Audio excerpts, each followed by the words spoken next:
Good evening, America. Welcome to the Monday edition of Just the News, No Noise. I'm your host, John Solomon, reporting to you as always from the nation's capital and the wiredtofishcoffee.com studios. Wired to Fish Coffee is the official coffee of Just the News. You know that now. And you can go right now and support them at wired2fishcoffee.com. If you use the promo code Just News, you get 10% off. It's a great deal. All right, you're going to be hearing a lot about a potential government shutdown in the next few days because Congress is staring right down the barrel of one again very soon. And you can expect both sides, Republicans and Democrats, to blame the other if it does get to that. But if President Trump has his way, Republicans eventually will get on the same page and avert one. We're going to be talking all throughout the show about that today. It's a very important matter. Andy Harris, the chairman of the House Freedom Caucus, is going to join us in the second block. We'll catch a lot of budget update there. I want to turn to a couple quick things of accountability because as the President Trump's administration and his team gets in place, we're getting more and more of it. Today, Kash Patel's FBI announced that they have begun significant investigations into leakers, people who leak FBI-sensitive information to thwart cases or to create political consequences. That's a very big and important moment as we look out over that. The second thing that happened this morning, a story that broke on Just the News right around 9:30. Yours truly was riding on this one. Remember last year we told you that Congress, two separate House committees, sought access to the suspicious activity reports around Act Blue. That's the massive Democrat online fundraising group that raised at least $2 billion over the last 2 decades for Democratic causes. They didn't get them, according to a letter that we obtained today. They got a few of them at the very end of the Biden administration. Today, the two committees, led by James Comer and Brian Stile, asked President Trump's new Treasury Secretary, Scott Bessent, to turn that money over, or turn those records over so they can look and see where the money came from, specifically whether foreign money has been seeping into elections to the benefit of Democrats or liberal causes. We have more of that over at justthenews.com. Go check that out. We got a lot going on there. All right, I'm going to turn to my amazing co-host, Amanda Head. She has always a great bunch of headlines she's watching. What are you looking at today? Indeed, I do. Monday. Yes, absolutely. In fact, I'm going to start with some international news. Our neighbors to the north, well, they have a new prime minister. Former Canadian Prime Minister Justin Trudeau stepped down, and his Labour Party just held their elections to decide on the new leader, with former central banker Mark Carney winning the race to replace him by a wide margin with a whopping 86% of the vote, defeating former finance minister under Justin Trudeau, Chrystia Freeland. Carney is expected to be sworn in the coming days. In the Canadian system, for those of you, it's parliamentary, so it works a little differently from our elections. Liberal Party members were the ones who voted, not the whole population. So in total, about 152,000 people voted.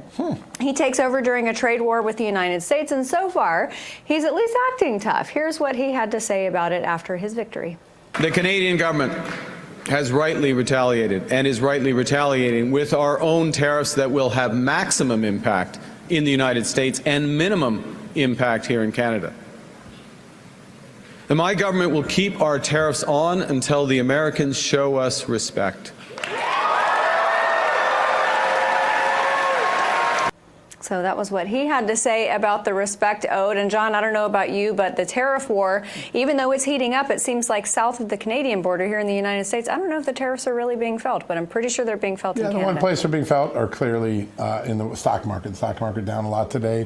But you're right. I think, listen, whenever you import more than you export, and Canada is much more reliant on goods from the United States, they're punishing themselves for the supply of goods they're going to need from the United States to survive. We have plentiful energy. That's basically what we import for them. Lumber we import for them, but pretty significant change in will be on the negative side for Canadians before Americans feel that. I think that's a real first part. Kash Patel's FBI also. We're just starting to see whether it was Kristi Noem at Homeland finding the two leakers of those ICE raids and referring them for criminal prosecution. Now the FBI. The FBI has been leaking like a sieve all throughout the Russia collusion case.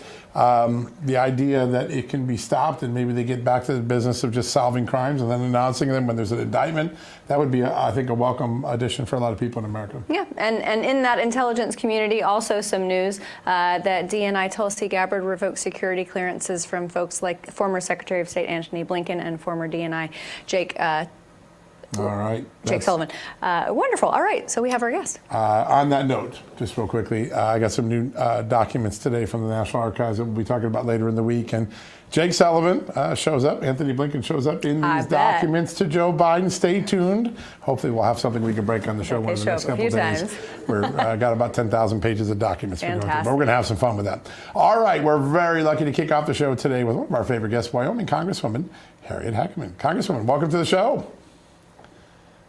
It's so good to be with you. We love having you on. I want to start with something that you've been working on. That's introducing legislation to promptly end political persecutions. And I think it's called Promptly Ending Political Persecutions and Executive Retaliation Act. I love the name of that. Talk a little bit about the motivation for this and what it will solve in the long last 10 years of misery we've had in this country, in this town particularly.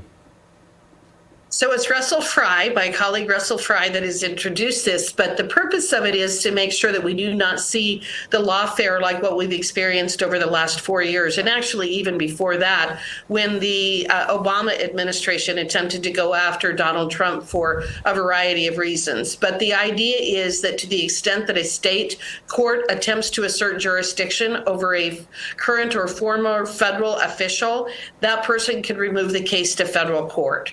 So all of the persecutions that you saw with Fani Willis in Georgia and the New York persecutions, if this bill had been in place at that time, then Donald Trump could have been removed to federal court, and you would not have seen, number one, the lawfare, the selective prosecution, but you also would have had a more fair playing field for the accused in these cases. I don't think that the prosecutors would have brought the cases in the first place if they knew they were going to end up in federal court. Yeah. Good point. Absolutely. What do you make of these judges out there? There was another one in the last few days who overturned something that President Trump did and said the president is not king. If the president is not king, neither are the courts if they're trying to overturn what he did. It's been an interesting dynamic, but I think we expected it. And more importantly, I believe the Trump administration expected that this was going to be the battle that they would have to play, that would play out. We saw it in the first administration, and I think he was a bit taken aback by how aggressive the courts were in trying to block him rather than implement the actual law. And so he's got a team in place now that they know what to do. I did see this week, and it's something that I've been talking about for quite a while. And in fact, I think I said it on your show the last time I was on here, is according to Rule 65 of the Rules of Civil Procedure, if you are seeking to block an official federal action, if you're seeking an injunction, you must post a bond in the amount of whatever damages could potentially be caused. So for example, we know about the tens of millions and hundreds of billions of dollars that have been spent on illegal aliens over the last 4 years. Let's say that you were able to get an injunction against a particular order that then allowed illegal aliens to come into the country, and we had to house them and feed them and all of those things. Whatever that cost, you could eventually force that party to pay if and when the federal government prevails. And I believe that the Trump administration will eventually prevail in these cases because under Article 2, he has the authority to control and dictate what the executive branch is going to do. So I think he will eventually prevail. And the other thing it would do is just really, it would put a financial burden on these NGOs, these state governments that are just going all out in lawfare in terms of trying to block his agenda, not because it's the right or legal thing to do, but because it's the political thing to do. Yeah. Congressman, I want to talk a little bit about this week's very important business in Congress, getting a temporary CR done so you can get to a larger budget cuts at later in the year. What's the sentiment among Republicans? Do you think you get this done? I think we do. I think that we're behind it. We recognize the importance of the situation we find ourselves in. I like this CR for a variety of things that it is doing, including the fact that while it is cutting spending, it is also plussing up some of our national defense spending, most specifically in giving our enlisted men and women a substantial raise, which they absolutely deserve it. And I have been in support of that with NDAAs and those sorts of things. So this is giving us the vehicle to give our military the raise that they deserve. So I think that that's a good point about this. The other thing that it does is it doesn't increase spending. And I've been a budget hawk that we need to be cutting spending. That's why I like Doge as much as I do. I like what Elon Musk is exposing. We need to cut spending, and this CR is the first step in getting us lined out to be able to do our budget and then move on to reconciliation. Do you anticipate that this will be a party line vote, or do you think some Democrats might cross over or maybe even Republicans go against? I believe that there will be Democrats that cross over. I think that we have the majority, if not all, of the Republicans. I haven't talked to every one of them, but I do think that there's a pretty strong sentiment, including among the conservatives, where I definitely line up. I think we've got some good support there. As far as the Democrats, I think they would be crazy to leave this on the table, but it would just further solidify the fact that this is a political warfare for them. This is not about what's in the best interest of our country if they vote against it. Yeah, it'd be hard to explain a vote against giving our men and women in uniform a pay raise. That's going to be a tough one to have to take home to their constituents for sure. Congressman, I want to ask a little bit about what's going on in the executive branch as Congress is working parallel. Today, the Secretary of State, Marco Rubio, said, hey, 83% of USAID grants I'm able to get rid of. We're going to be good on that. Elon Musk is finding all sorts of waste, fraud, and abuse or savings. Is Congress, when in the next round, they're going to be able to incorporate all of these things that the executive branch found into law to further reduce the budget, correct?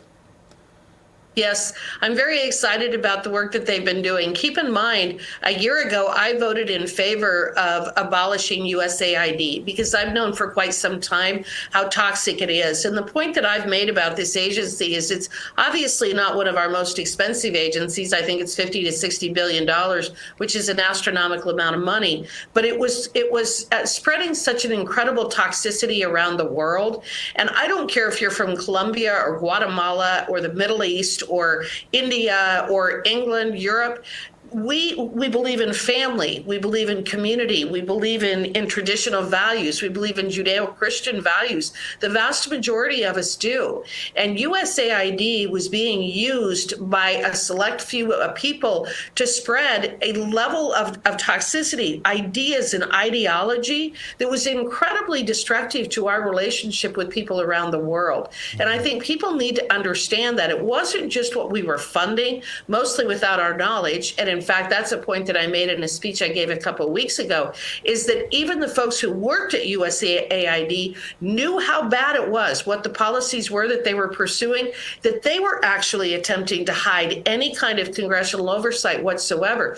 Well, if they were proud of their work, they would have been willing to give Senator Joni Ernst everything that she had been asking for the last several years as an example. They knew that once this was exposed, the gig was up, and that's why they've been trying to hide this information from Congress. But we now know, now it's time to abolish that agency. We move on to the next agency, expose its waste, fraud, and abuse. And in the end, the American taxpayer and the American citizen and our American culture is really what's going to benefit. Yeah. And this wokeness has seeped into practically every sector of American society, including with parental rights, something that I think up until maybe 5 years ago, people didn't think needed to be protected. But you've introduced legislation to do just that. Tell us about it.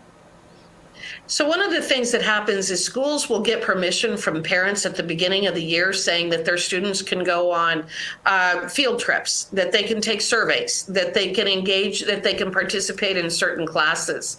And then the parents think, okay, well, you know, they're not going to do anything bad at that school. I trust my school.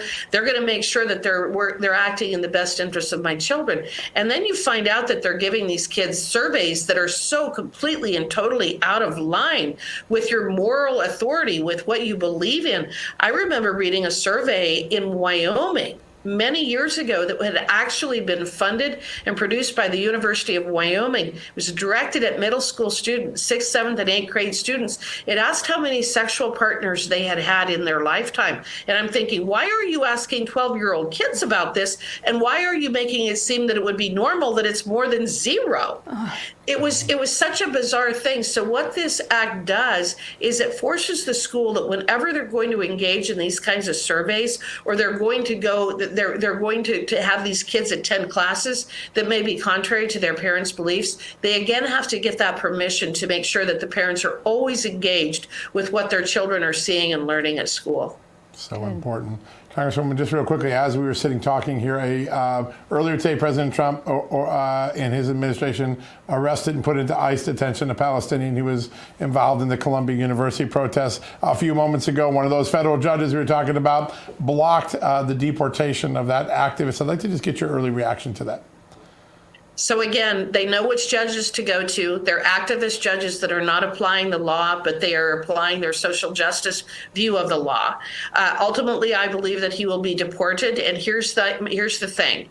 When people come here as guests, their obligation is to abide by our laws and mores. Now, I am a very strong advocate for the First Amendment of the United States Constitution. I am not talking about that. But when you are engaging in terrorist activities or supporting terrorists, if you're supporting Hamas, there is no reason why we need to keep you here as a guest. Mm-hmm. And I think it's entirely appropriate to let these people know we're no longer going to tolerate this kind of behavior. Yeah, and President Trump talked about this before the American people elected, so they knew they were electing the president to do exactly this.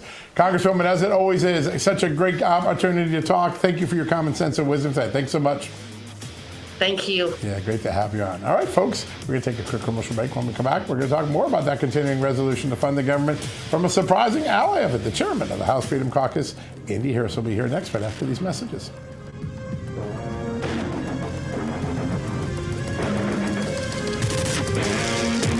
Hey, folks, did you know scammers can literally steal your home right out from under you? The FBI calls it house stealing, and it's a growing real estate scam targeting American homeowners. Here's how it works. Criminals forge your signature on one document, use a fake notary stamp, pay a small fee, and file it with your local recorder's office. And just like that, your home title has been transferred out of your name. Then they can take out loans using your equity as collateral or even sell the property behind your back, and you won't even know it's happening until you start getting collections or foreclosure notices months later.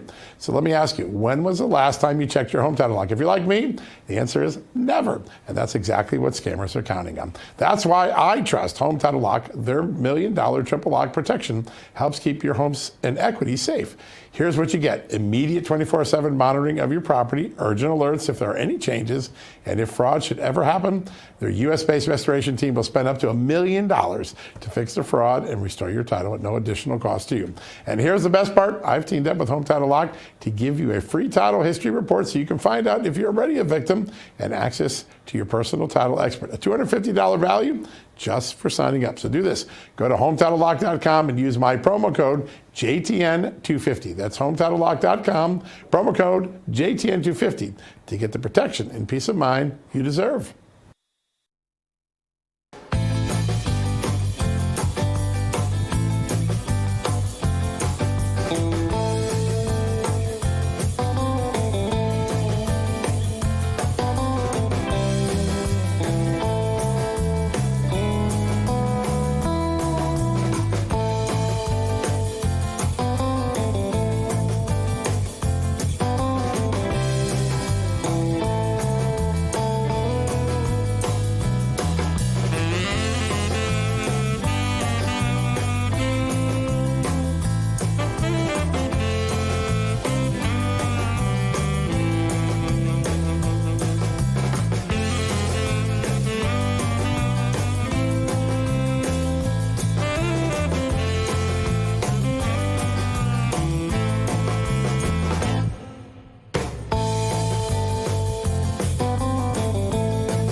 Welcome back, everybody. Hey, here we are again. Congress is tearing down another government shutdown this week, and with another continuing resolution on the table, can Republicans come together to pass it? Moreover, is it a good idea?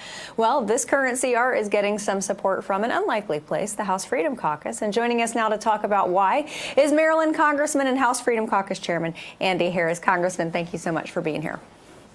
Good to be with you. The House Freedom Caucus traditionally and historically approaches CRs with an extreme amount of caution, but it sounds like you guys are on board for this one. What changed?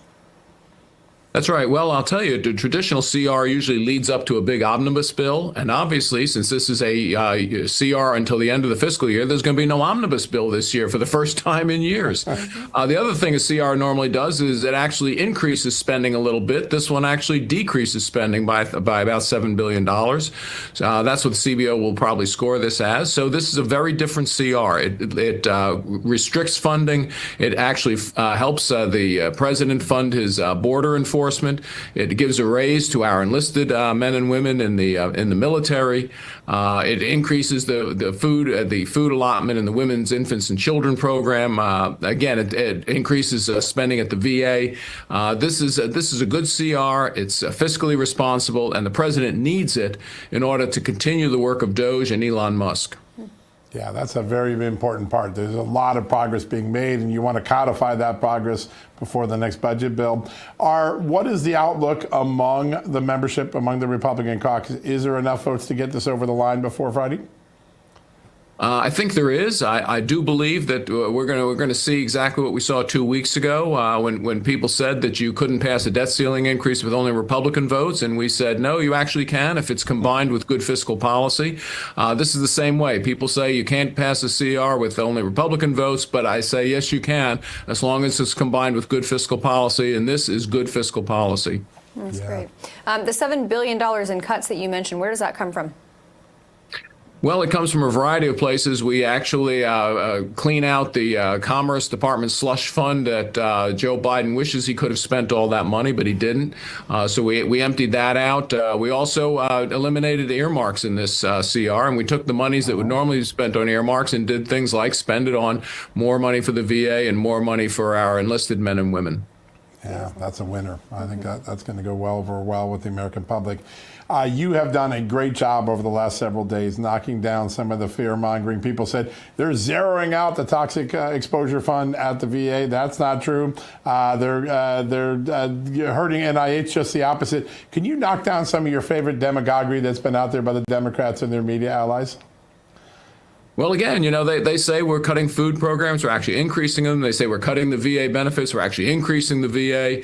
The bottom line, you know, NIH is not part of this. We continue the funding for the NIH. The administration, as you know, does want to cut the amount of overhead that are charged on these research projects, just so we can actually do more real research projects instead of paying for bloated overhead at universities that have, you know, $40–50 billion endowments who will have their hand out to the federal government for indirect administrative costs on grants. Again, we'll discuss all these things as we take an approach to providing an efficient federal government. That's what the president promised. That's what Elon Musk is working at. That's what the Republican conference in the House and the Republicans in the Senate, that's what we're working toward. Great. Well, and this will allow Elon Musk and his debt diggers to continue their work. I think their current ticker is at $102 billion. I know some of that's going to require congressional approval to make sure that it is out for good.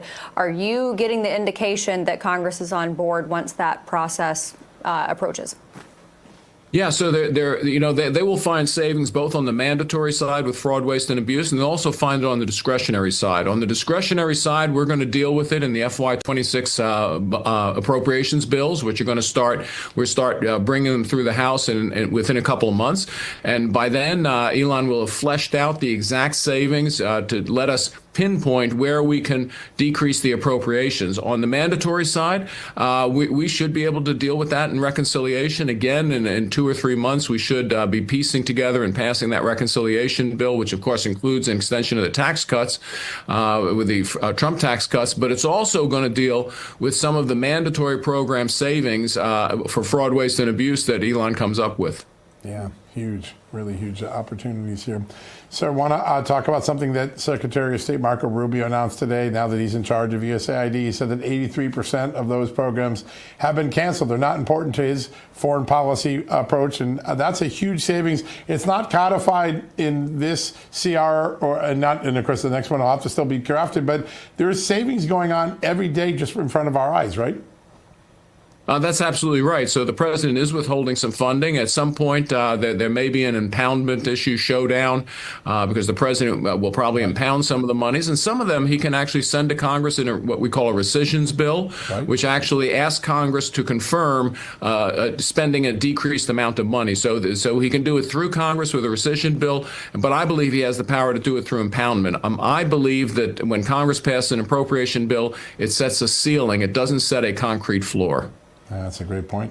Oh, boy. I hear talk of rescission bills and impounding, and I can just imagine what the Democrat storyline and messaging line is going to be. How do you combat that? Well, the vast majority of Americans think the federal government is basically inefficient. 95% of Americans don't work or are related to the federal government. They think that the federal government has to be right-sized. And I think that's the view that the president takes and Elon takes. Look, President Clinton laid off 230,000 federal employees. He was not a Republican.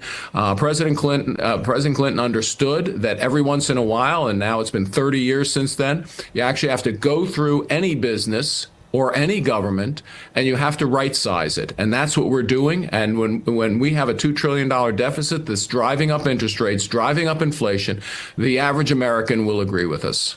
Yeah, that's such an enormous opportunity. Sir, you, among all your many accomplishments, a veteran, a doctor, member of Congress, chairman of the House Freedom Committee, I want to ask a little bit about medicine and a renewed look at how NIH may go about public health. It seems like there's an opportunity to rewire a lot of our public health systems, even as bird flu and measles and some other things are out there. How important is it to change the mentality that we kind of ran on during the COVID-19 pandemic?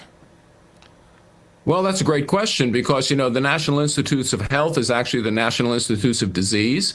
What they do is they study disease. They don't spend enough time studying how to actually prevent disease. And that's very important. So I know that Mr. Kennedy, the Secretary Kennedy now over at HHS, just had a conversation with the Secretary over at USDA. They want to talk about helping America avoid disease. And part of it is through nutrition. I think the NIH has to be part of that. It has to do the good research that's needed to be done to make sure that we're not doing anything that harms Americans. And I'm afraid when we subsidize, because we do, when we subsidize unhealthy foods, for instance, we're actually doing more harm than good. Congressman, there are a number of these health agencies' functions that can be redundant. In the interest of consolidating and folding, organizations like NSAID into the State Department, are there functions of these agencies that can be consolidated such that that funding, instead of going to the redundancy of those programs, can actually go to the research and the preventative measures that Americans need? That's absolutely right. So, for instance, we have a lot of redundant research programs. We have research programs in the Department of Defense that are identical practically to research that is done at the NIH. We have the CDC getting involved in some things that are just not, have nothing to do with communicable disease or infectious disease. They have to return to their roots. So what you have is you had mission creep across a broad range of health-related agencies, and that redundancy becomes pretty expensive, and again, it becomes unnecessary. So again, I hope the president, his administration, his secretaries, and Elon keep that in mind as they look at how we can make government run more efficiently. So real quick, we only have a few seconds up. I want to ask about this. As the government begins to get cut, it puts pressure downward on interest rates, which long-term solves debt service in the government. Is the first step of cutting government a potential to create more savings because interest rates will go down eventually? Well, it's actually a helpful spiral. Obviously, as interest rates go down, it makes our ability to decrease the deficit in the long range actually easier. And you pointed it well out. Right now, the government is competing with private industry for capital dollars. The person who lends money, they can lend it to the government, they can lend it to a private individual. Now they're lending it to the government. There's competition, it increases interest rates. We have a real interest on the government side in seeing interest rates come down so that our interest on the federal debt, which is now over $1 trillion a year, comes down. For once, a vicious cycle that's good. I love it. Maryland Congressman and House Freedom Caucus Chairman Andy Harris, thank you so much for being here, sir. Thank you. All right, everybody. Up next, we're going to talk to the CEO of a company that is revolutionizing American energy. We'll be with that next.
Welcome back, America. As we've been reporting at Just the News here on this show, nowhere is there more innovation going on than in the energy industry. I know a lot of people talk about AI, and that helps, and it'll be used in the energy industry. But remarkable things going on, as we discussed in the show last week with the nuclear modular reactors that are beginning to crop up all around the world. Another place that's going on, the grid, a company named Volta Grid, which we introduced you to a couple of months ago, making extraordinary and explosive gains, finding a way to get new grids up in record time. Their CEO, Nathan O, is returning to join us today to give us a quick update. Nathan, good to have you back on. Perfect. Thanks, John and Amanda. It's fantastic, and thanks for having me. It is great to have you. Last week, or I guess last month, a huge announcement. You're partnering with one of the largest data center makers in the world for a 1 gigawatt project. Tell us a little bit about this and how a modular, scalable grid makes what they're doing more realistic, more quickly. Yeah, absolutely. So, so about 2 weeks ago, we announced a kind of a transformational transaction in the U.S. with Vantage Data Centers, which will see us build out a minimum of about 1,000 megawatts or 1 gigawatt worth of power generation in a very near term in the world of power plant and data center build timelines. And you'll see that capital investment happen right across the U.S. In a few different locations, and I think you'll actually see the investment on our behalf actually grow in size and scope. But the biggest takeaway, I think, for the market and really for everybody and all your viewers to realize is this is an investment that we're making with American equipment, American jobs, and ultimately at what I call the new era of speed, right? Conventional power plant world would take anywhere from 3 to really 5 years to build that scale and size. And we're doing that capital investment in about 12 12 to 15 to 16 months. And so just a really transformational transaction for us, a ton of job creation. You'll see Volta Grid. I think we just crossed over 1,000 employees in the U.S., up almost double year over year. And you'll see us continue to hire. Right now, I feel like I hire an employee a day almost across the business. So it's really exciting, and I think the government set us up to be, really invest in the country. Yeah. Hey, that's more numbers for the jobs report. So I have a feeling this administration is going to be cheering about that. We're doing our part. Yeah, absolutely. Is this going to feed, because John and I have conversations on air all the time about the amount of energy required, and that's going to increase exponentially for artificial intelligence. But it sounds like with your company, the cavalry is coming. That's right. Yeah. So most of the stuff we're doing is actually doing power plants dedicated purely to the AI compute center, to the data center, and actually removing that load off of the grid itself. And so call it a behind the meter isolated or an island type approach. The value that brings is you kind of get the best of both worlds. You get the job creation, you get the capital investment, you get the tax base increase, but what you avoid is any impact to the localized grid that may impact the larger community in general. And so talk about just that real trifecta win-win where you're supporting capital investment, you're supporting job creation, you're supporting the U.S. winning the AI race. Because I promise you, if you don't have electrons, you don't win the race, period. Yeah. And so really the pillars of all three are kind of colliding, and I think we're truly the first to trailblaze it. But as we kind of continue to progress it, you'll see the industry taking a bigger and bigger approach to gas generation. As people look at what you're doing, you're really disrupting a half century or more of the way utility grid work did. Usually they're major public projects. They often take 5, 10, 15 years. You're able to do this in a matter of months and then hop around the country to where the most urgent need is, rather than just focus on one city or one state for 10 or 12 years. What does that mean for the way our economy is going to develop in an AI era, in the next generation of manufacturing in America as well? Because a lot of manufacturing likely to come back to the United States with President Trump's trade policies. Absolutely, and I think you take not only the onshoring of manufacturing and the impact that power requirement puts on the grid, which companies like ours will go and solve. But I also want to stress that Volta Grid has 2 very large manufacturing sites in the U.S. And so not only are we enabling manufacturing to come onshore back to the U.S., we're doing exactly what we're preaching, which is manufacturing in the U.S. as well. And so, you'll see Volta Grid this year spend, north of $700 million of capital injection through our U.S. supply chain network. And so not only are we supporting the U.S. from a power deployment perspective, we're also putting those dollars back into the country as well. So it's kind of a win-win and a great story that we can drive across the spectrum. I think second to that, ultimately, the U.S. today doesn't produce enough electricity to achieve the goals of the AI race or winning that race against China. And so ultimately, if we are going to win it, and we want to win it, I promise you that, we as a supply chain, an American supply chain, need to be aligned and align those stars to go and enable the industry to get that power generation and get it at a speed at which is meaningful to supply the data center market, because it's truly what I view as the next industrial revolution that's happening before our eyes today. Yeah. And power is the number one input to it. Yeah, you said win-win, but there's also a third win there to make it a win-win-win. You guys cut emissions with this power generation, so that's got to make the green lobby happy. How do you do it? Yeah, absolutely. Look, I think a lot of people talk about it has to be energy transition. You must transition from fossil fuel to from fossil fuels or natural gas to wind and solar. But I think we've lost the perspective that when America shifted from coal to gas and over the last, call it 10 to 15 years, we single-handedly had the largest impact or reduction of our emissions profile. And I think we've lost perspective that as we shift more and more power load to clean burning natural gas in the US, and we focus on air scrubbers and even cleaning up the emissions that come off our sites, we'll have a bigger impact to the overall emissions profile. So it is truly a win-win. If it wasn't, we wouldn't have grown so fast. And you'll see us as a company, just to give you an exciting stat, what we have achieved at Volta Grid in the last 3 years of this company, we will replicate that again in the next 12 months. That's how fast things are going. That is mind-boggling. It really is. And you're also, just real quick, we have about 30 seconds left. You're also solving some problems in emergency management, disaster relief, right? You can put up a grid quickly in a place that's hard hit, right? Absolutely.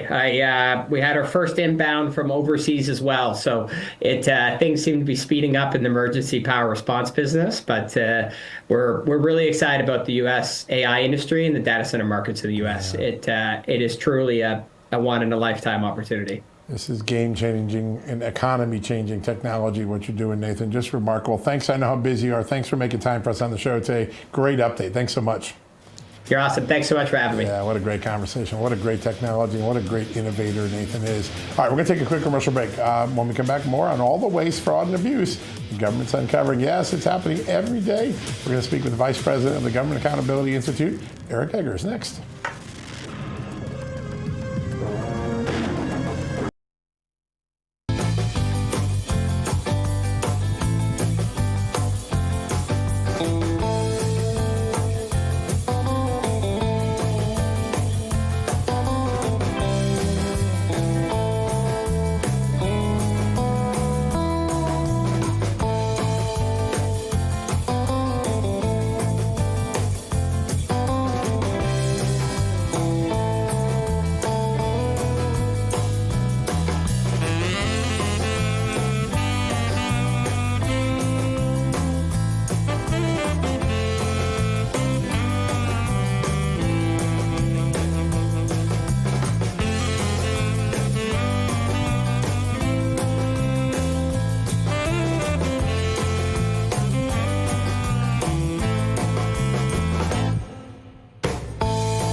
Welcome back to Just the News, No Noise. Ever since President Trump got back into office and DOJ started finding tons of waste, fraud, and abuse, the deep state has been fighting back against it. They say that while there is some fraud, it's simply not that much. And we even have judges stopping the executive branch from cutting funding. So what can actually be done about America's out-of-control spending? Joining us now to discuss that is the Vice President of the Government Accountability Institute, Eric Eggers. Eric, thanks so much for being here. Hey, it's my pleasure. Good to be with you both.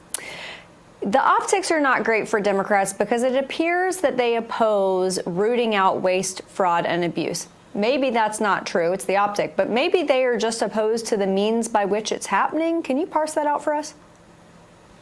Yeah, I think maybe both things are true. I think on the one hand, it would be a poor reflection on them and the job they've done over the last 4+ years if, in fact, they've presided over a system that was as rife and rampant with waste, fraud, and abuse as it appears to be. Remember, this is the Democrats from Joe Biden to the people in charge now that helped dole out unprecedented sums of money in the name of COVID relief. And we now know that billions of dollars worth of that money went to places that shouldn't have gone, not just for COVID, but for other sort of green energy, climate fantasies. So I think on the one hand, it's a bad look for Democrats to admit that what they've been presiding over is so wasteful of taxpayer dollars. I think on the other hand, their business model is being fundamentally upended. If their job has been to pass out taxpayer-funded goodies to their buddies, and that spigot has been shut off, then it's almost like that scene in Office Space. If Democrats can't give away money anymore to their benefactors, then it's like, what would you say you do here? Yeah, the operation and the answer, unfortunately, is like not a lot. So I think that's kind of where we're at.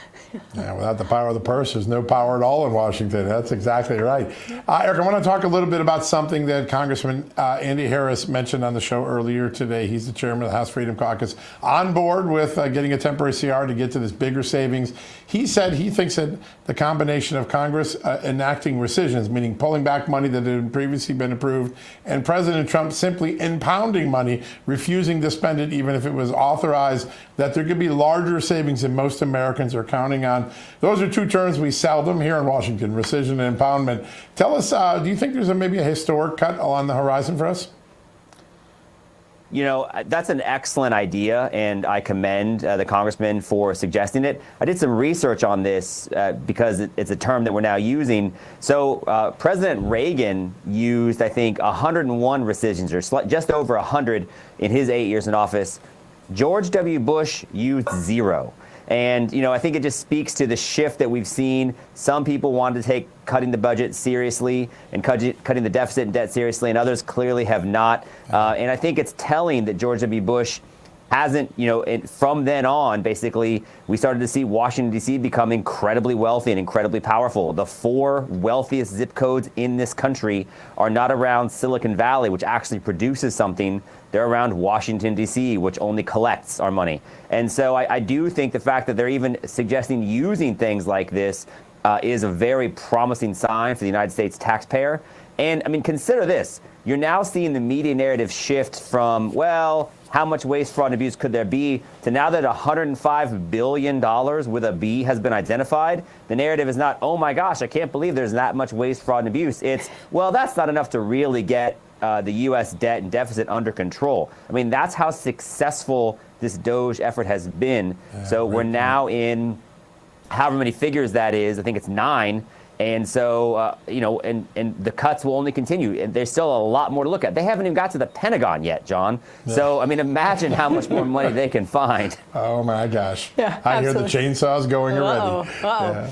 I want to ask you, Stacey Abrams never called off her gubernatorial race, but she might have to call off her NGA that she started that apparently was only able to raise about $100, but it got a really nice injection of $2 billion. What do you anticipate the fate of this organization is going to be, and where did that money go? What was she doing? Well, it was Biden administration executives themselves that said they were tossing gold bars off the edge of the Titanic as this thing was sinking. Here's what's crazy is this is part of a $20 billion effort from these things that were sort of invented under the EPA, these new loan programs, which, by the way, the Inspector General for the EPA testified to Congress and said, we cannot monitor this money. You have not given us a mechanism by which to make sure the money goes to where it's supposed to go. So maybe we shouldn't be surprised that it didn't. In fact, it went to these new nonprofits. As you noted, Stacey Abrams' nonprofit collected $100 in 2023, and now she's connected to this thing called Power Forward Communities, which is getting something like $4 billion or $2 billion. There was 2 other organizations that collected, I think, between $7 and $5 billion under the same program. And here's the crazy thing about that. Stacey Abrams, she's done a lot of things. She's been an election denier. She's been a candidate for every office in Georgia that you can imagine. You know what she's not? Is a scientist. And so you have all this green energy money that's going to people that are affiliated with people like Stacey Abrams. The other group is affiliated with somebody who came from Obama's Fannie Mae.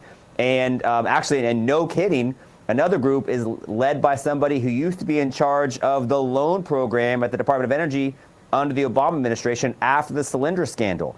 But none of these people are in charge of making sure that the technology that we're allegedly funding actually exists or can do what we're paying it to do. In fact, it's quite likely that it's not. So it's clearly a money laundering operation to funnel, and I think it's even been admitted this week, it was funneling get out the vote operations in these key states. They're trying to go after the black and brown communities, just like the Obama executive order, or excuse me, the Biden executive order to weaponize the federal government as part of the get out the vote effort ahead of the 2024 election. It's a scandal, and our money paid for it. Yeah, and Eric, we should point out GAI did all the great work that actually identified the Stacey Abrams grant and that really suspicious set of circumstances. Of course, that was part of the reason it got canceled. Great work, you and everybody else at the Government Accountability Institute, doing some of the great investigative journalism we need in this country. Such an honor to have you on the show tonight. Thanks for joining us. Hey, it's my pleasure. And it's because of programs and websites like yours that we're able to continue to point out the hard truths that the American people need to hear. So thank you very much. You're giving us those hard truths, and they're well sourced and well factually based. That's what we love about the GAI. All right, folks, we're going to take a quick commercial break. When we come back, a closer look at the Department DOGE has found the most wasted so far. Guess what it is? The Department of Education. We'll have that next.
Welcome back. It's the final segment of the evening, so let's get into DOGE and waste, fraud, and abuse. The Trump administration is shaking up a lot of the federal government, and that most certainly includes the Department of Education. New Education Secretary Linda McMahon is tasked with reining it in, so how is she going to be able to do that? Joining us now to answer that and much more is Campus Reform's Editor-in-Chief, Dr. Zachary Marshall. Dr. Marshall, thanks so much for being here. Great to be back. All right, President Trump, we all anticipate he is going to direct Secretary McMahon to start dismantling the department. What does that look like? It looks like Secretary McMahon winding down operations as much as possible until President Trump is able to get the department abolished. We've already seen the administration offer Department of Education employees $25,000 payout packages to just leave the department. And we're also seeing DOGE cut a lot of money, or pressuring the Department of Education to cut money that funds universities, contracts, and research. So I think we're going to see straining of funds, plus getting people to exit the building until they're able to abolish the department completely. You and DOGE are both keeping close track of the agencies that are doing the most work to save American taxpayers money. I think the Department of Education has topped out at $1 billion already. Tell us, how was there that much beef in an education department that was supposed to send money back to help kids in schools? Yeah, and what we found out is that about 70% of the nearly $900 million that DOGE has cut from the Department of Education is all related to DEI. And DEI gets funded in a lot of different ways. These are grants, these are contracts. This is part of how people get hired, different initiatives on campuses. So it's very unsurprising that this was what was being cut, and there was such a high proportion of the waste that DOGE was able to find. And Campus Reform has been reporting for years that DEI informed student services, school amenities, those things they try to attract you with on campus tours. That's really the driver of rising tuition rates. So it's no surprise to me that they found so much pork in the DEI pot at the department. Dr. Marshall, I looked at a Morning Consult Ed Choice survey from November, and it showed that under 30% of Americans have a positive view of our federal education system. What's even worse is that 15% of teachers would recommend the teaching profession to a friend. With numbers like that, do you anticipate that as this ball really gets rolling down the ramp, that President Trump is going to have the wind in his sails? I think so. I'm actually shocked the number was that high. That over 20% prove I'm shocked. Yeah, I think parents are fed up. I think that, for those with older kids, I think they're fed up with having to pay $100,000 a year for colleges that don't protect Jewish students or that don't teach their kids real life lessons. And you don't want to put kids in public schools that fail them forward. So I think we're seeing a lot of enthusiasm for homeschooling. We're seeing a ton of enthusiasm for school choice. And I think the parents supporting those movements are going to keep Trump's popularity up. Yeah. Dr. Marshall, among the other things your great group does, Campus Reform focuses on extremism, anti-Semitism on campuses. Earlier today, the president took action to begin the deportation process for a Palestinian here lawfully in the United States, but who's been tied to protests at Columbia University, anti-Israel, some say anti-Semitic. And then a few hours later, a judge kept the president from doing something that seems to be in his purview under the Constitution. The role that judges are playing in tripping up both DOGE and the president on that Palestinian deportation. Yeah, I think this is going to be the first of many, and I've always said that this process is going to be slow and gradual. It is not going to be linear, so we should expect some setbacks and some pauses, but I think it's full steam ahead. Just in the last 2 hours, the administration announced that they're doing another 60 investigations into schools that fail to protect Jewish students. So I think this is not only the first thing to happen at Columbia, but Columbia is going to be the first of many schools to have their federal funding cut. They just lost $400 million, and the first school to see their students rightly deported. This is where it started, and this is where the solution needs to start as well. All right, I want to finish off with something cultural. The Kennedy Center, a hub of performing arts here in Washington, D.C., the pride of performing arts here. Some cuts and some shakeups. Tell us what you think about them. Yeah, so President Trump got rid of all the Biden-appointed trustees last month at the Kennedy Center, which is our premier performing arts center in the entire country, because they really dropped the ball when it comes to putting on the best art for all Americans. Instead, they chose leftist ideology and were having drag queens put on concerts targeted towards children. He replaced them with a board that cares more about artistic excellence than the previous people did, and they named him chairman of the Kennedy Center. And I think this is an important step into restoring our national identity and the power and prestige we're able to project abroad to both our allies and our enemies. There's a role to play for the arts and culture in our society, but it needs to be based on merit and artistic excellence, not on someone's idea of what gender ideology should be. Yeah. The whole idea of arts, performing arts included, is to push the boundaries in all directions, but it seems like the Kennedy Center has been pushing it only in one direction for a long time. Dr. Zachary Marshall, Campus Reform's editor-in-chief, always a pleasure having you here. Thank you, sir. Thank you. All right, everybody, that's it for us. Grant Stinchfield is going to take you through the next hour. We will be back here tomorrow night at 6 p.m. Eastern, right here on Real America's Voice. Everybody, head over to justthenews.com for more great headlines throughout the night and tomorrow.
Good evening, everyone. Welcome to Stinchfield. So President Trump has turned Washington, D.C. upside down.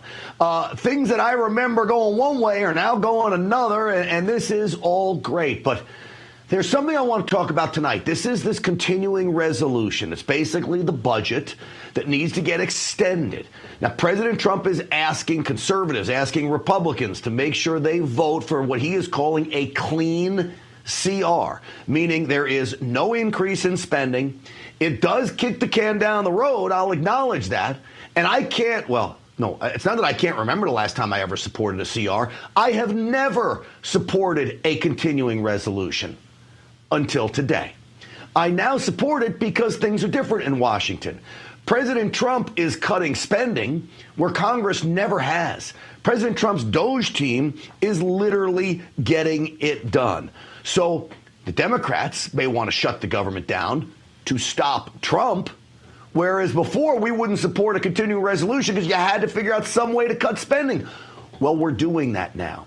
And all President Trump is asking for from my fellow conservatives is your help on giving him an open field, a runway, as he calls it, to continue making America great again. So I'm not alone on this. You have some very strong conservatives. Now, I disagree on some things with Chip Roy. He's been off the reservation, but I think the man is principled. I do think he's a principled conservative, and he wants it. Listen. If you've got a bunch of crap in your house, it's all cluttering up your house, and the Democrats and the swamp Republicans want to keep adding crap to the house. Well, we're in there now. We got all these guys cleaning it out. They've backed up the moving truck. They're moving all the stuff out, and we just need to keep the power on long enough for them to finish the job. Keeping the power on is keeping the government running. So why would the Democrats want the government to shut down? They're on the wrong side of everything, by the way. The American people don't look at what President Trump's doing with waste, fraud, and abuse when he has support that pushes 70-something% for all of this, 80% in some polls.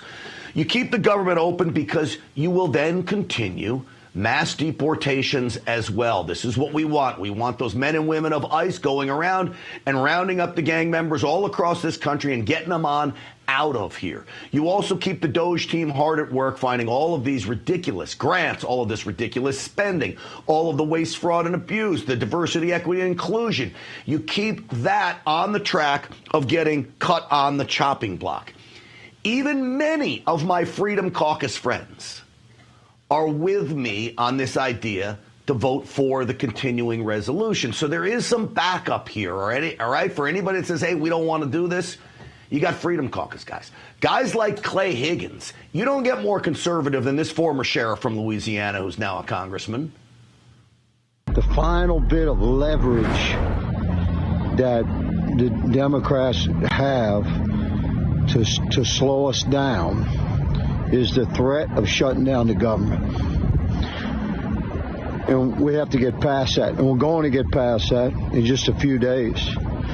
So don't worry about the CR through the end of September. I've opposed CRs for 9 years up here. I can't believe he's been there for 9 years. I remember when he was elected into office, and him, like me, has never once come out on a program like this, whether it's back at my old network, this one, NRA TV, on the radio, on the podcast. I have never said vote for a CR until today. because I want President Trump and his team to continue going in the direction they are going. Now, the left is backwards on this. Here's Democrat Rep. Seth Moulton on MSNBC. Do you see it as being really clean? Well, look, I mean, you never know what Republicans are going to try to throw in there. And the bottom line is that governing by continuing resolution, just continuing the budget from last year, is no way to respond to the challenges that Americans face. We face a lot of challenges. Prices are going up. Veterans aren't getting enough care. Our economy is teetering. I mean, this is literally hilarious. It's exactly what they argued to do the last time around when they were in charge. They wanted these CRs nonstop. But now, because actually we've got government headed in the right direction under President Trump, is it enough? No, don't get me wrong. We need to have real cuts. We need them solidified in legislation. So as Higgins said, you can get to September 30th and then do it. Now, I'm not convinced they will do it because they've never been able to do it before.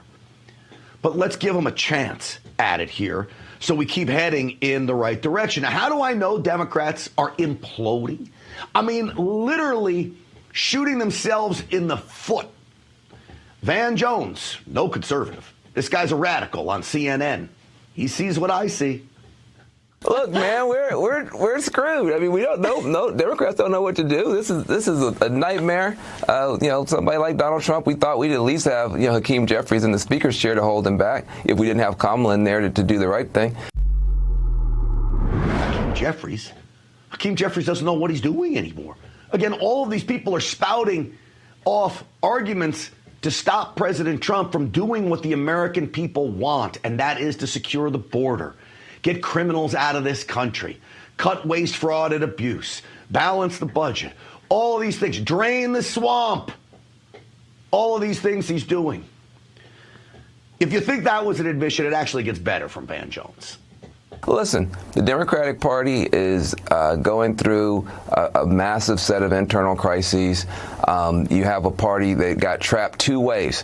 One, defending a broken status quo that nobody likes because they thought that Donald Trump was going to make it worse. But when you're defending the status quo, you're going to lose. And then offending most people in the country, calling everybody sexist and racist and transphobic and every other name, and then saying, please follow us. That's not a good strategy, folks. Guess what? That was his strategy leading up to the election.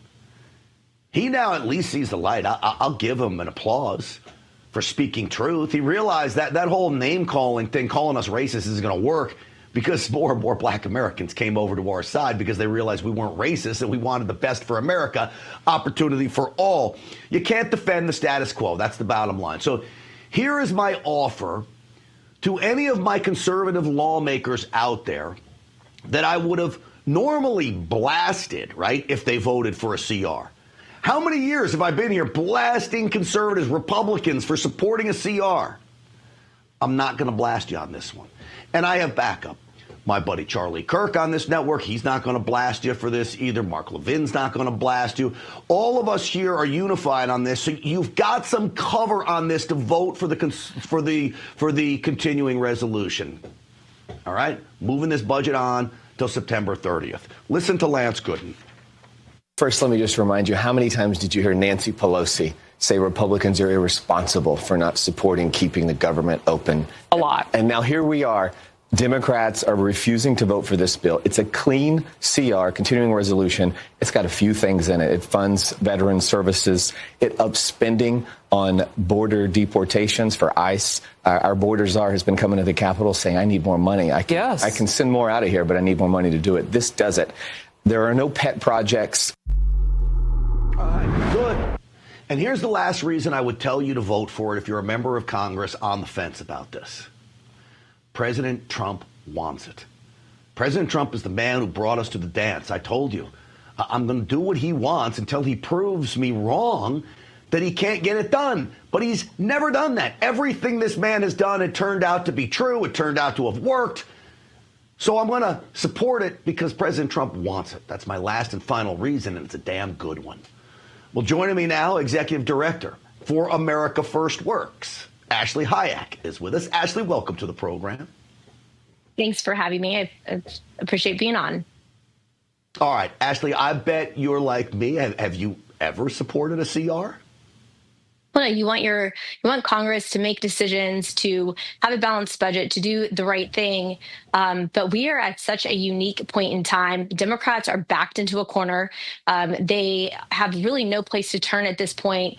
The thing that is so interesting is that we are actually the Republican Party. President Trump is doing something. He's cutting the waste, fraud, and abuse. He's deporting criminals out of our country. He's making our communities safe again. The CR at this point, is protecting Medicaid. There is no healthcare issue. It's helping veterans. And the Democrats don't know. All they can do is fight Trump. All they can do is be a resistance. They don't even know who they're for. This is just completely proven that America First, President Trump, the Republican Party, this movement is for the American people, the forgotten man and woman. And the radical left is for what? For more waste, fraud, abuse, for transgender surgeries in, foreign countries, for, Iraqi Sesame Street. It's insane what they are willing to defend at this point just to oppose President Trump. All right, look. America First Works is literally an America First organization. It basically is about as conservative as it gets. Ashley, can you help me give a message to my fellow conservatives that are in Congress? And these are guys and gals that I respect. Most of the Freedom Caucus comes on this program on a very regular basis because we all think alike. But there are a few that are saying, you know what, I don't want to vote for this because they're principled about it. I think Andy Biggs is on the fence about it. You got Congressman Burleson, two guys that I absolutely adore. What is your message to them to bring them over and say, hey, listen, this is the time, unlike others, to vote for this? Well, the reason we've really opposed this for so long is because it is just throwing more money down the drain. And what we're doing right now is very transparent in that it is, deporting criminals. We are trying to continue the investigations to root out more of the waste, fraud, and abuse. So to be in opposition to the president and what he is trying to accomplish, that would ultimately expose more of the fraud that we've seen so far, would really be undermining the effort that we've been pushing from day one.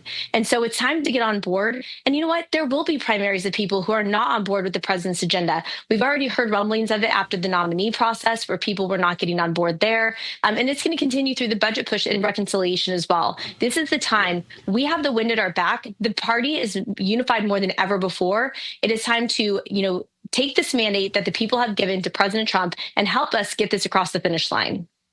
Yeah, absolutely. I would say, from my perspective right now, I am in no part or even close to calling for people like Andy Biggs or Burleson or some of these very strong conservatives to be primaried. Even Thomas Massey, who was literally a thorn in my side. That one I might make an exception. I don't know about that one. Yeah. That one's it's a constant problem there. Constant problems with this guy. I agree. So maybe, you know what? Maybe we're right on that one. But Biggs, I'll protect to the end of the earth. Burleson, all these 100%. Guys. But I want to give them some cover on this to let them know it's okay with conservatives. I think you and I both agree on that. Let me read the truth from President Trump. This is cut one, guys, if you could throw it up for me, just to show you where President Trump is on this and just how sincere he absolutely is on this. The House and Senate have put together, under the circumstances, a very good funding bill, CR. All Republicans should vote, please, he says. Yes, next week. Great things are coming for America, and I'm asking you all to give us a few months to get through to September so we can continue to put the country's financial house in order. So, Ashley, I bet you are like me. If we support them on this, I'm going to be on their butts to make sure they start getting back to the business of appropriations. We've been promised this over and over again. We'll give them some leeway here, but let's do it after this. And here's the bottom line as well. The American people aren't necessarily going to resonate with a CR. What is a CR? A mom who's trying to, get her groceries, or no one is dialed in on a CR like the Washington, D.C., group is. However, what they will understand is that Doge stopped. What they will understand is that the deportation stopped. And that would be on the Republicans. And there's no reason for the Republicans to do this at this point in time. We are doing things the right way. We are on the right side of history. Let's keep this train going down the tracks. Let's do the job that the American people want us to do. And we'll get that balanced budget next. Yeah, put perfectly, which is why I have you on the program. Ashley Hayek, America First Works. Thank you for the work that you do there, and thank you for coming on tonight, as always. Thank you. All right. So we'll see what happens. Can this go the wrong direction? Maybe. I think many of our conservatives will come around. You know, you got guys like Tim Burchett. You know him from this program. He didn't get more conservative than that. He has said, hey, I'm taking a look at this. Even I'd consider voting for a CR. He says, I've got to see it before I give you a hard commitment. But I think it's going in the right direction. We'll keep the pressure on. All right, I want to turn now to a story that we told you about last week. After that report on this program, I put it up on Facebook. It's got over 1 million views now, and I'm happy to say many of my fellow conservative outlets like the Gateway Pundit and Breitbart are picking up this story. Take a look at these signatures. It appears, thanks to our friends at the Heritage Foundation, the left is Joe Biden's signature written with an auto pen. On the right is Joe Biden's real signature, signed himself when he bowed out of the race. Most of his executive orders are with that auto pen, according to investigators at the Heritage Foundation. So what does this mean? I have raised the real concern that any law Joe Biden signed into order would be null and void. Executive orders would be null and void. Any directives he signed would be null and void. And the people that signed those things with an auto pen engaged in treason because they gave presidential orders without the president being competent enough to know that he even gave them. This is one of the attorneys with the Heritage Foundation on this program explaining what they found. That it appears that there are a lot of documents that should have wet signatures, normally have wet signatures, would have a wet signature under President Trump, be it 45 or 47, looked as though they were auto pen, and there was a very real variance between these signatures. So we looked at them all and we thought, and we said, well, that would make a lot of sense. Either you're auto penning to hide a cognitive decline. So I like to think that I know the Constitution pretty well because I carry a little pocket one. So that makes me an expert, right? Honestly, the Constitution's not that complicated. This is it. But I'm not a constitutional scholar, I'll admit that. So I want to talk to one about this, and they don't get any better than former Trump attorney, Claremont Institute senior fellow and centerpiece for the documentary, The Eastman Dilemma, Lawfare or Justice. Our friend John Eastman is back. John, welcome to the program. Thanks very much for having me back on, Grant. All right, John, what are the ramifications if all of these orders, laws, anything Joe Biden signed, he didn't sign it, and an auto pen was used? Well, I mean, there are two problems. One, it ought to be a wet signature. Even if he was cognizant of what was being signed under his name, it ought to be a wet signature. I suppose if he said, my hand is tired today, I'll use the auto pen, and he explicitly authorized it, that might make a difference. But the bigger problem is we don't know who's running the auto pen. They may be signing things that he has no idea about, or when he was taking a nap. There are a number of things that were signed, contrary to things he had explicitly stated and promised. For example, the pardon of his own son. He'd said repeatedly he wasn't going to do that. And poof, all of a sudden, we have a document signed with an auto pen. I don't know if that's one of the ones that Heritage identified, but if it is, it's directly contrary what he'd been saying for several years.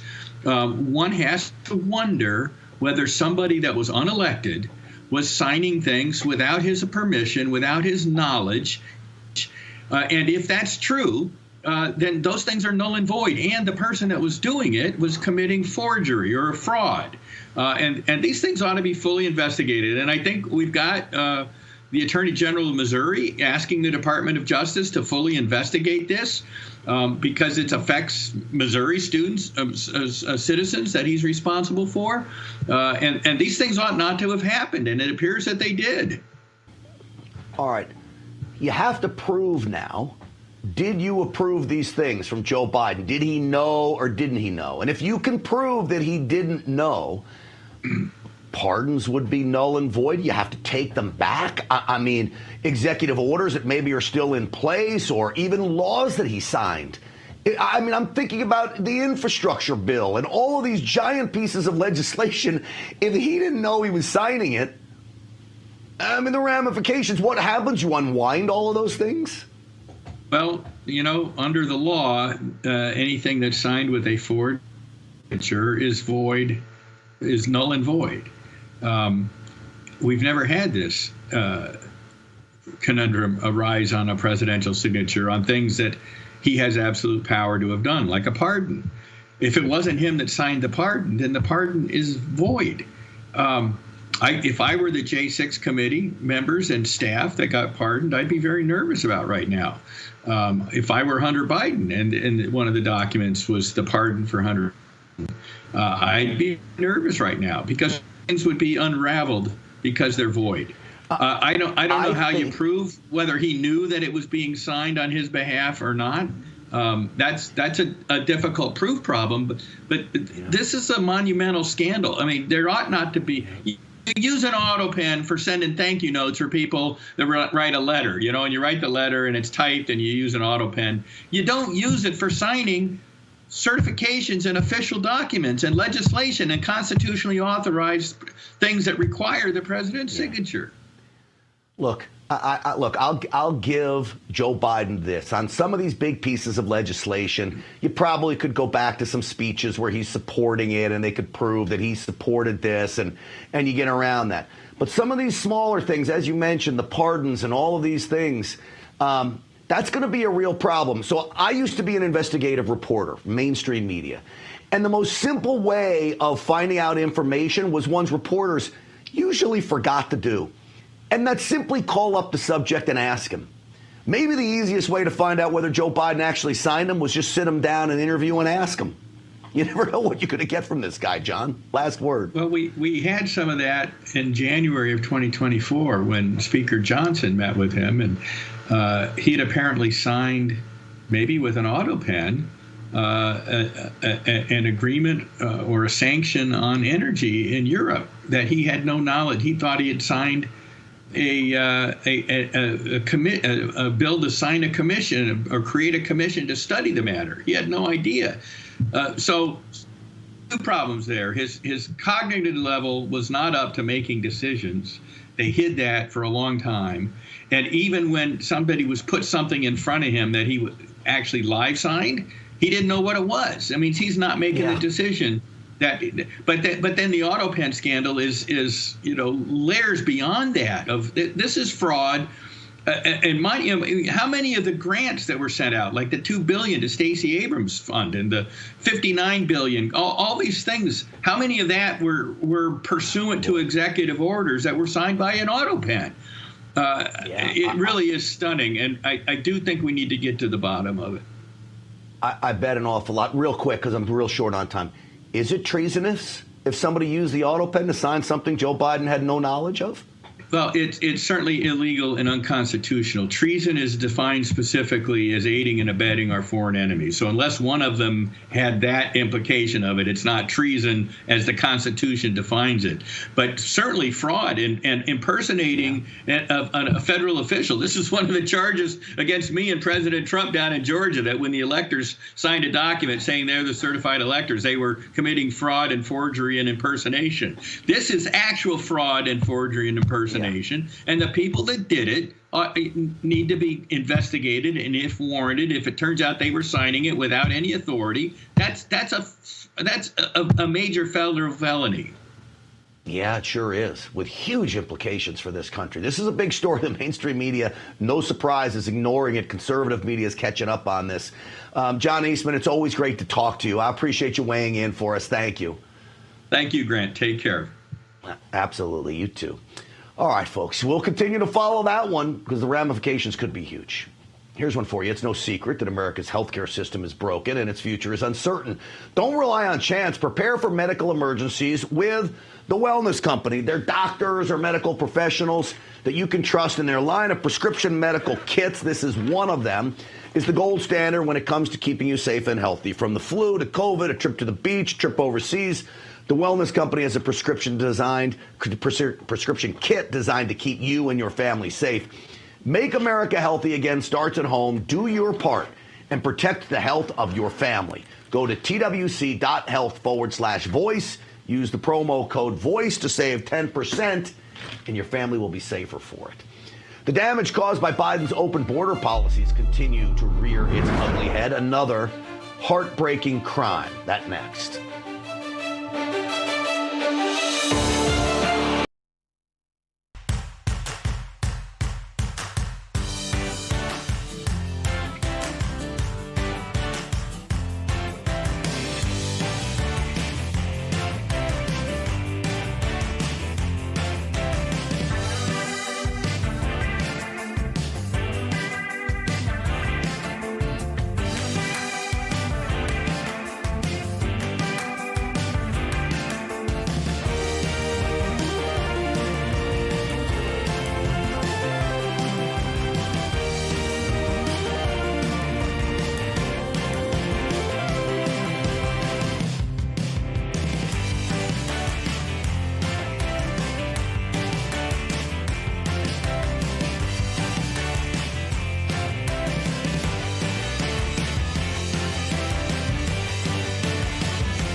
Welcome back, everyone. I want you to take a look at this video, VO4, if we can, guys.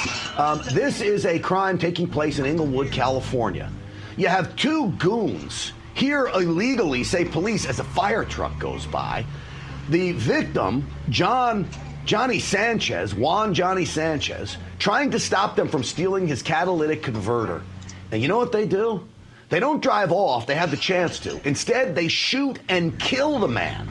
Now, these two illegals, say police, have a rap sheet, one 6 pages long, one 11 pages long. They're accused of, put the mugshots of these idiots up on the screen if we can. They're accused of, get this, kidnapping, meth possession, burglary, hit and run, being chased from police. This is a slew of charges against the two of these guys, not all of them each one, but 27 charges combined. How are they still on the street? This is the problem today. So in LA, when George Gascon was a district attorney, this is what you get. Two criminals allowed to remain on the streets, ultimately go and kill an American living here. Cold blood in his driveway. All right? It is absolutely brutal. And what does the LA City Council do? This is Nithya Raman, a radical city council member. She doesn't blame the criminals for Johnny Sanchez's death. She blames Toyota. We have a company, the Prius, whatever, Toyota, who makes the Prius. that essentially has a device on their cars, which is super easy to remove.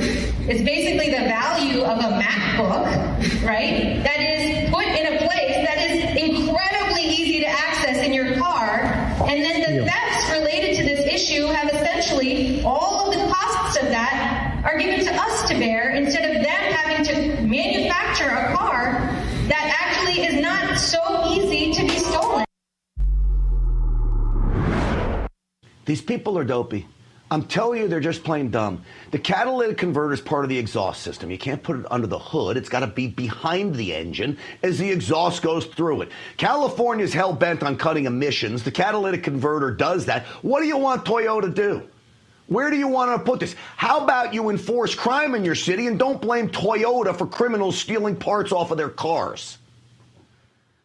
It's maddening, okay?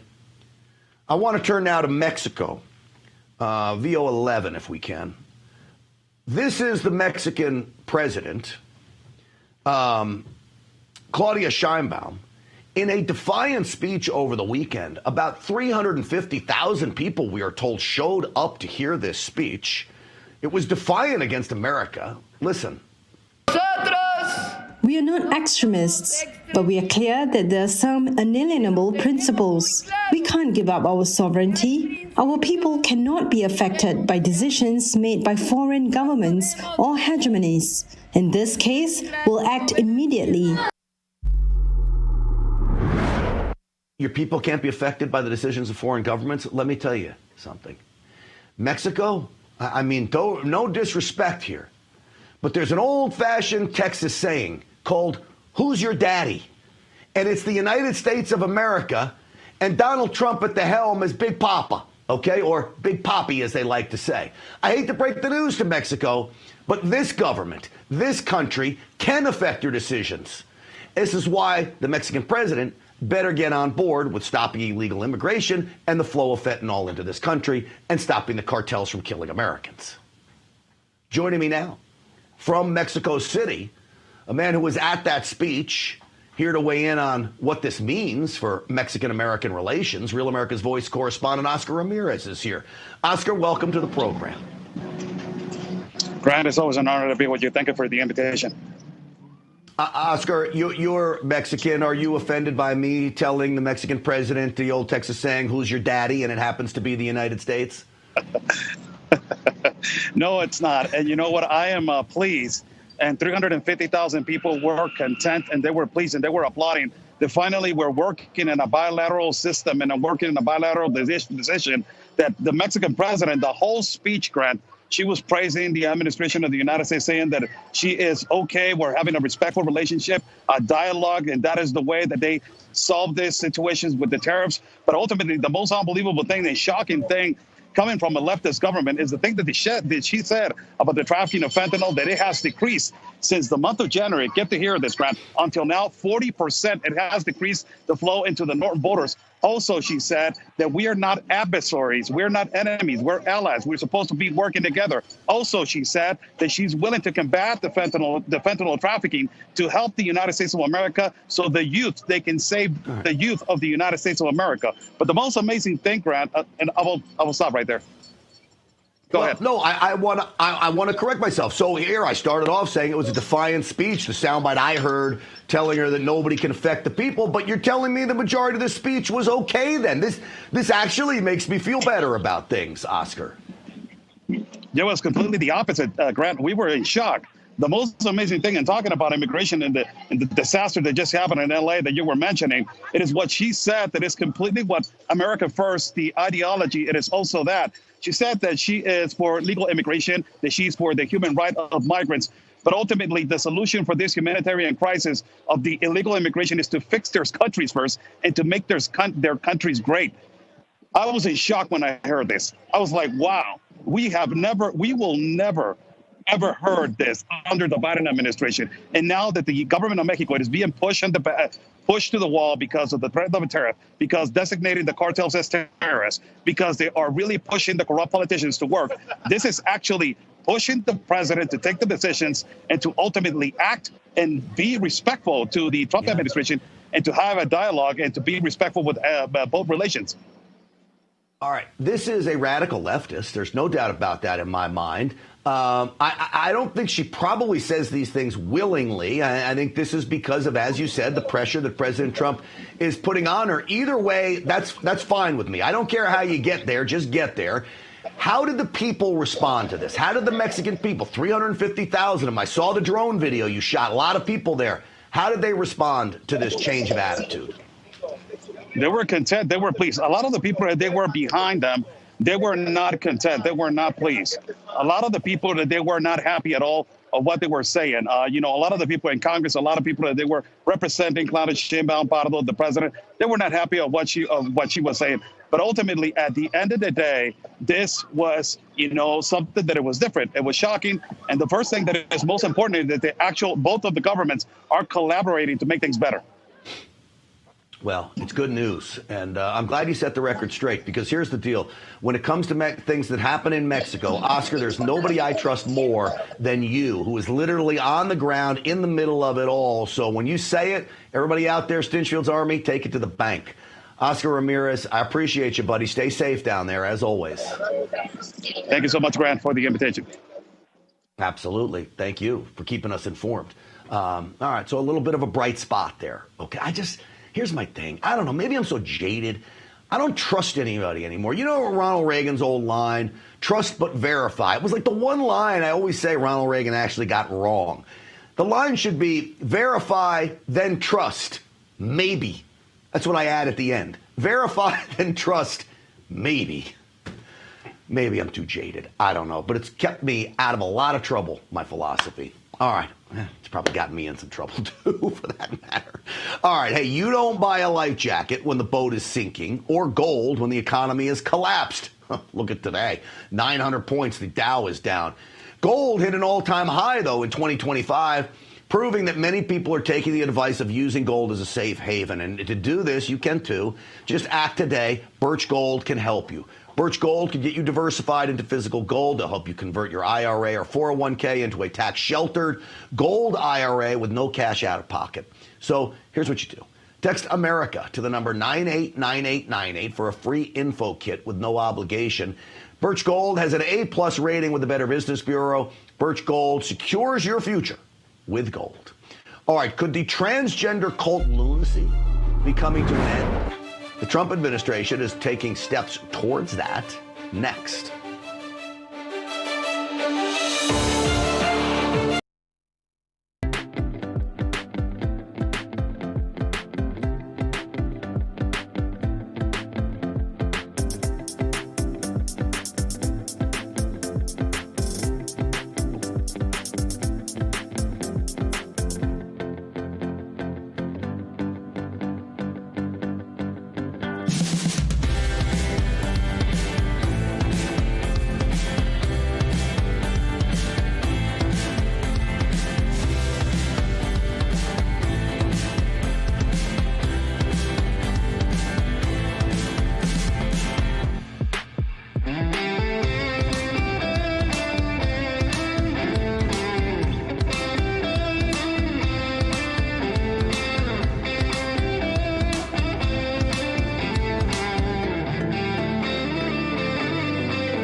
folks, I hate to tell it to you, but the Democrats' embrace of transgender mania and evilness, yes, evilness, continues.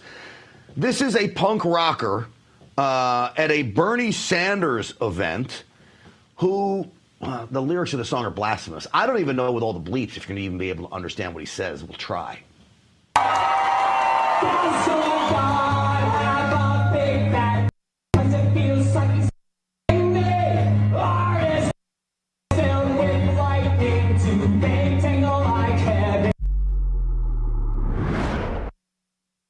I'm glad you couldn't hear it, because the lyrics are pure evil. They're blasphemous. You talked about God, private parts, what it's like to use your worst imagination, and that's what he was allegedly singing. That's not even singing in my mind. His hatred of God is real. And then Bernie Sanders comes out and thanks the man. Let me thank the University of Wisconsin Parkside for the venue. Let me thank Kinsella and Pulse LLC for the music. Laura Jane Grace for the music. Lori, Ellen, Randy, and Congressman Mark Buchan for their great remarks. Thanking him for the music. The band's name is Against Me. Yes, I am against you, to that lunatic. Maybe even more shocking was that Bernie Sanders is still pulling a crowd. I mean, it was a good crowd. What's not shocking is they're still wearing masks. Some folks are like you and some that just won't. Some that stay real and some that just don't. Folks, if you can see on there, half the crowd has masks on. So again, they're not learning anything. This is the definition of blind liberal zombieism. Bernie Sanders may be one of the leaders of those blind liberal zombies.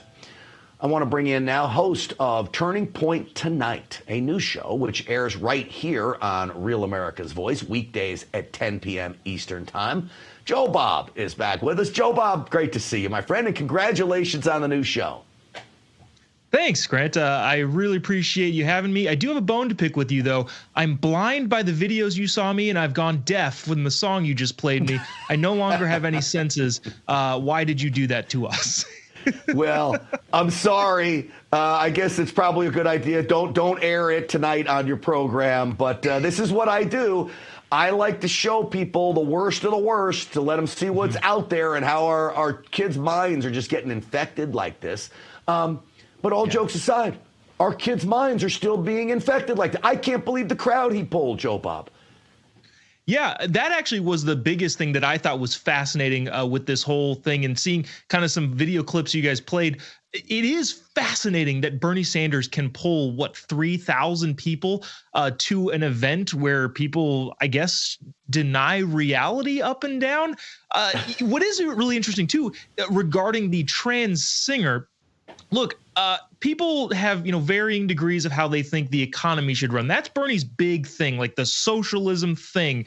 And while he still can get, 3,500 people to show up to a high school gym, I think they got to remember, libs have to remember, they're in Wisconsin, right? They're in, kind of middle America. And regardless of how people think from an economic standpoint, if they like Bernie Sanders from a socialist standpoint, I would almost guarantee, and this is just political here, I would almost guarantee you that the folks in Wisconsin are not super thrilled with a transgender weirdo singing F your God and a bunch of other derogatory stuff that, yeah, you're right. You're correct to not play it, in its full here, because it's horrible. It's disgraceful. It's disgusting. But again, just from a political tactical standpoint, there's no way that the majority of people in Wisconsin, even at a Bernie Sanders rally, appreciated that. And so, it's hard to believe on a bunch of different levels, especially the fact that they let that loser sing. I do radio out in Los Angeles, morning drive in California. We got a huge conservative audience. But I'm going to tell you, even the Democrats out there that listen, I don't even think they'd be supporting what I just heard there in the lyrics. Hey, I do have some good news, though, Joe Bob. As the Doge team continues to do their thing, did you hear about this Department of Agriculture grant?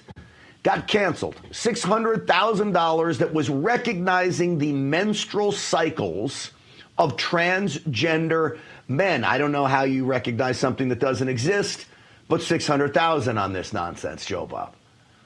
Yeah, it's a ridiculous thing to, you're talking about transgender men are just women. So you're studying menstrual cycles on women. Why can't you just study menstrual cycles on women? You don't have to make up this thing that they're pretending to be.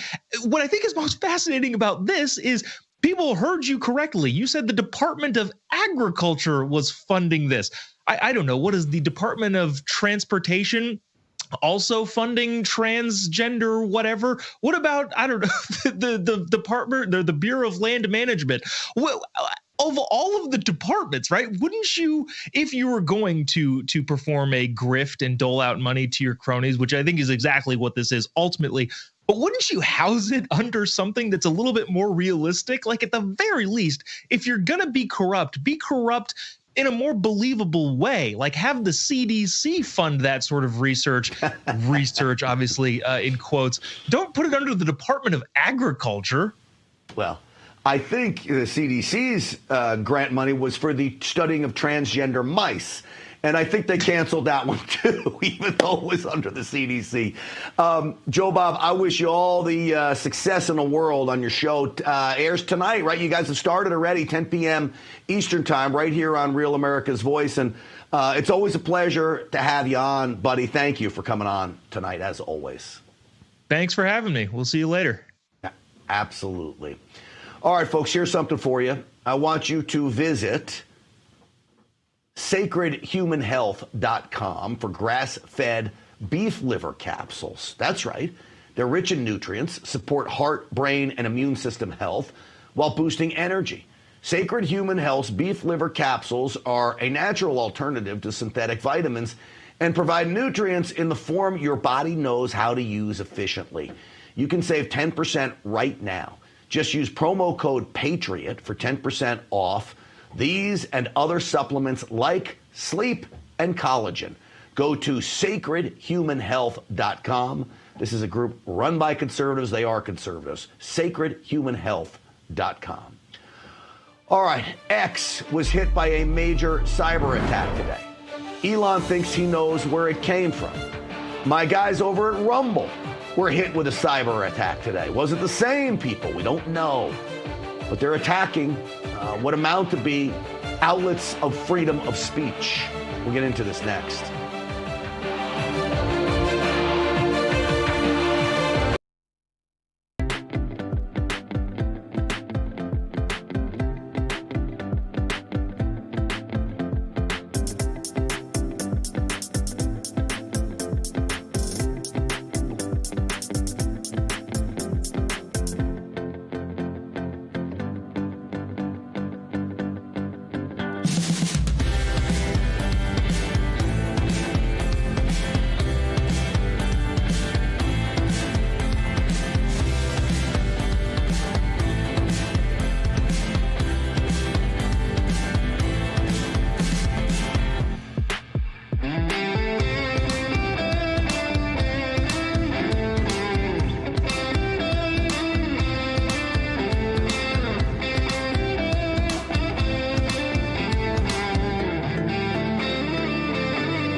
Welcome back, everyone. I don't know if you noticed, if you use the site X, formerly known as Twitter, it was down for a lot of the day. I was having some real problems posting my tweets on that platform.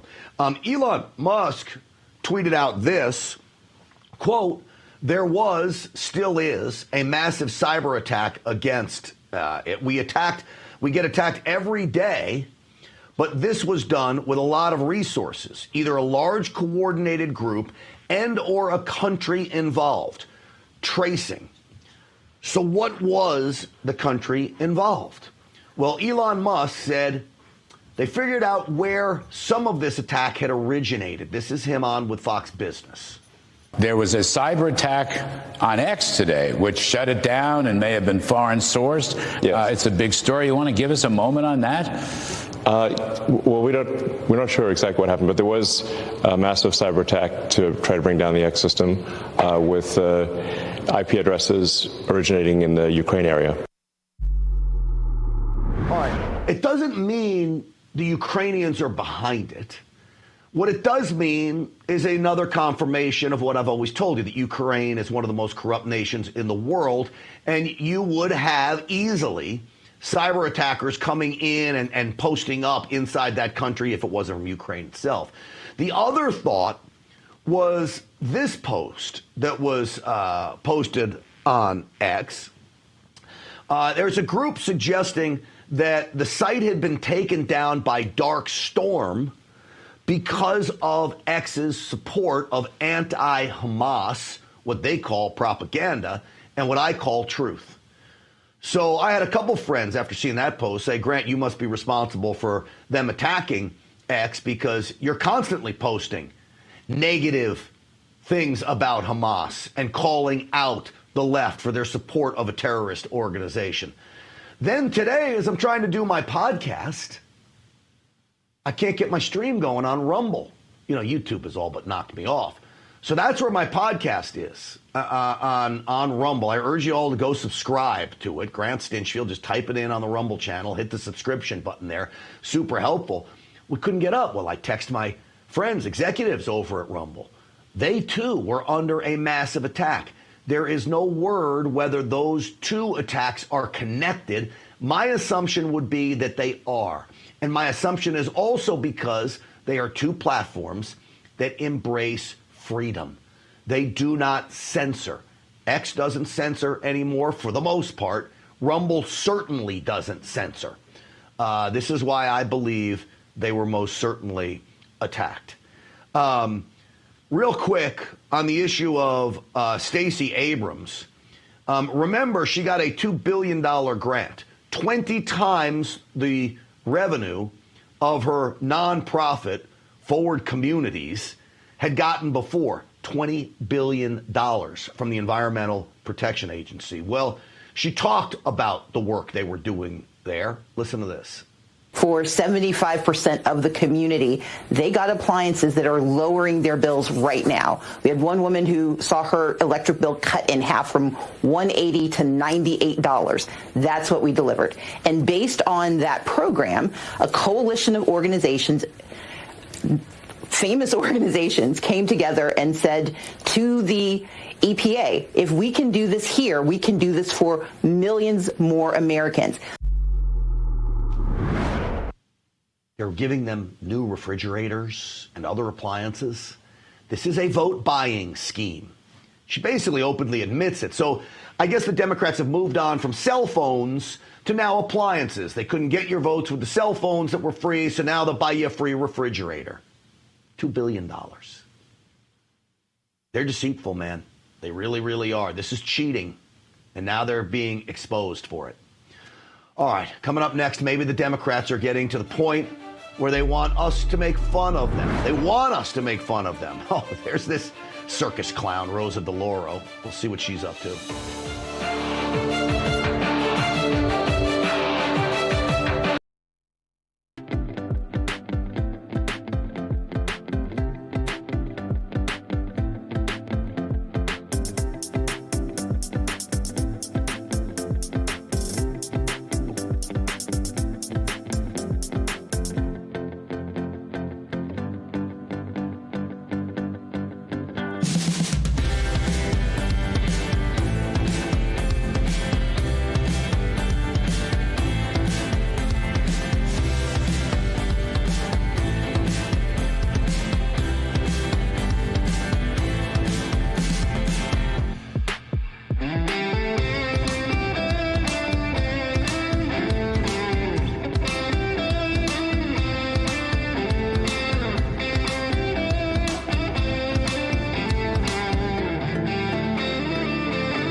America's Voice family. Are you on Gettr yet? No? What are you waiting for? It's free. It's uncensored. And it's where all the biggest voices in conservative media are speaking out.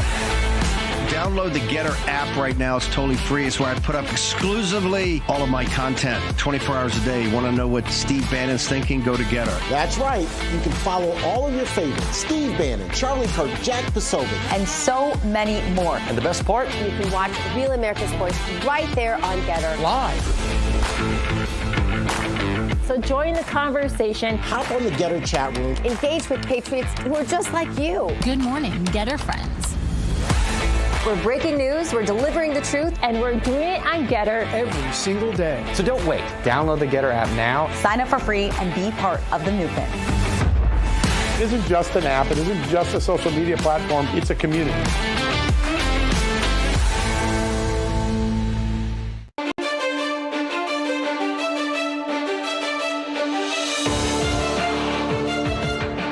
You know the term cringy? The young people love to use this term. I got my son, his friends all use it. Dad, don't be cringy, okay? Well, I'm not cringy compared to Rosa DeLauro, the Democrat from Connecticut. Watch this.